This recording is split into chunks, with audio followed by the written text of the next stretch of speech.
Hey, it's Steve Fisher with Solution to Power here with Alex Hillman of Indie Hall. And his shirt, Do Epic Shit, is probably one of my favorites of like the last at least 6 years. So, Alex, we just did the co-working session. You did a great job, man. Thank you, awesome. thank you. It was a lot of fun. I'm a big fan. I'm in Beehive, Baltimore, and tell people about Indie Hall because it's a co-working space. Sure. So Indie Hall started basically the last parts of 2006. Basically within the first year of co-working, starting to evolve as a movement, and I was an independent myself, and I enjoyed my independence. I'd recently quit my job, but I definitely didn't want to go back to the office. And meeting Chris Messina and Tara Hunt, who run Citizen Space, introducing me to the concept, and I went, that could be cool. And actually, at the time, my idea was to move to San Francisco and like participate in their space and learn more about it, and then come back to Philly. The job opportunity that I had in the Valley fell through, and so I used it as an opportunity to reflect on like what was I leaving Philly for in the first place. And it wasn't the job, and it wasn't really the Valley, although that was the geek dream. It was more like I wanted that point of reference where I knew I could go there and I'd be amongst like-minded people who are similarly motivated, and we all just wanted to do epic shit. So, and co-working seemed like the perfect end goal. So we went on this community development rampage, and I was mapping the topography of what was already going on in Philly. I started rabble-rousing and moving and shaking as much as I could, and that's how I met Jeff DeMasi, my business partner.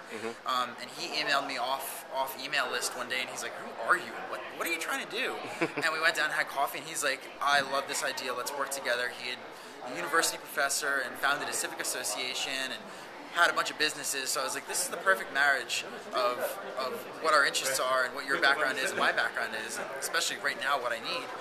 And having that community developed over a 9-month period or so, evolving into what turned into the permanent clubhouse for that community in Philadelphia. And that community is independents, it's entrepreneurs, it's freelancers, it's mobile workers, it's telecommuters, from technology and design and writing and science and education and nonprofit, and the diversity is completely mind-blowing to me. But having all of these people share in the community and having Indie Hall as a single point of reference has made Philadelphia become a really exciting. It's always been an exciting place, but now people know how exciting it is. Sort of everyone's brought their little burning match heads together, and now we've got this giant torch of excitement. And there's a lot of really awesome stuff in the works. Every day is exciting and nerve-wracking, but watching Philadelphia grow and evolve with co-working as a focal point honestly, I can confidently say that what Indie Hall as a co-working community has done has reshaped Philadelphia, and our ultimate goal going into it is to make Philadelphia a better place to do what we all loved, whatever that was, and by that metric, I think we've been successful. That's great. And how many people right now at Indie Hall are working? So we currently have, our current space is 24 desks, which is really, really snug in an 1,800 square foot space. Yeah. Really snug, and we know that. So we've been looking at expansion, but the waiting list kept growing, and people really they didn't sit on a couch wherever. So we were at about 45 members of different tiers, full-time members, and then the variations of flex. We're pursuing an expansion effort right now into a new space that's about 2.5 times the size. And we held a membership drive to make sure that the community that exists would support that. We didn't want to put ourselves in the line for space that people didn't want to use. And so got the community together, and they rallied in a big way, and our membership grew to well over 70 people in 3 days. And that was basically people that we couldn't sign because we didn't have space, plus people that hadn't signed yet because they weren't sure. So this was their call to action, basically, and that trend continues to grow. Our hope is to open the new space at break even, which we're pretty darn close. And I don't know where that puts us at for numbers. The new space will probably end up having around 45 desks. Well, the one thing that I wanted to ask, two more things I just wanted to cover was, first was you had mentioned, we also had a discussion at the session here at South by Southwest about kind of the graduation. Like after you kind of do co-working, maybe you want, maybe partner up, you had some great discussions about products, which I won't go into. I'll leave that for your blog, which is called DangerouslyAwesome.com. And you can talk about those great case studies, but also kind of where somebody goes. And you kind of formed a lab, and I think it's another kind of trend or an evolution or section of that. If you could just give us 36 seconds or a quick thing on that, that would be great. On labs itself? Yeah, on the labs, because I think people are like thinking I'm a freelancer and I want to grow, and there's a lot of talk around here as who've been made consultants by force, or they want to grow a new firm. If they do if they do co-working, and they maybe grow a firm and they kind of jump, where do they go? And this is so the impetus for Labs was people were already organically collaborating, and we wanted to see more of that organic collaboration.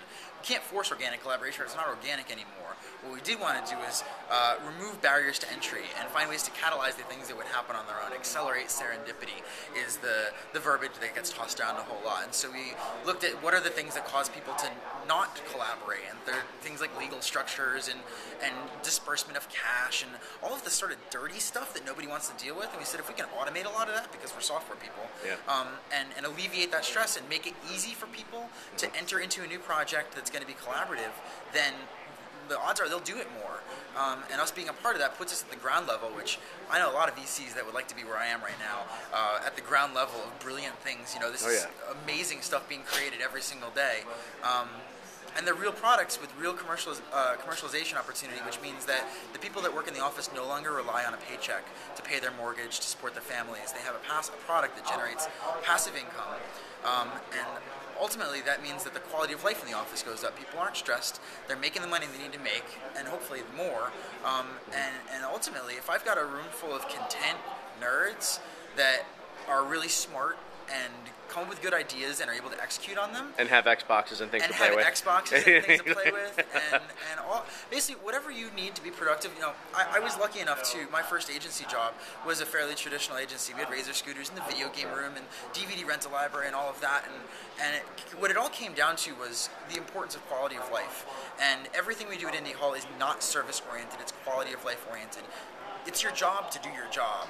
I'm not going to do your job for you, but you should at least enjoy yourself while you're doing it. And the quality of life at Indie Hall, I think, is directly related to the high level of productivity that people experience there. Well, I just want to say thank you. I think the next 12 months, especially with the economy and a lot of people trying this, is going to be, I think there's going to be like 3 or 4 panels probably on co-working next year, and the different topics. It's going to be fantastic. I have one more shout out I want to give to Hugh Forrest, who puts together South by Southwest. Yes. We've had a number of conversations over the last 12 months about co-working. Its involvement with South by. I think there's a lot of lessons that South by can learn from the co-working movement as it grows too big, as it has this year. But Hugh reached out and asked me, he's like, I've got this core conversation. I know we talked about co-working stuff. Do you want to do one on co-working? So thank you, Hugh, for reaching out. This has been a blast again. South by, Geek Spring Break. I love it. And the Indie Hall website, so everyone can check it out. IndieHall.org.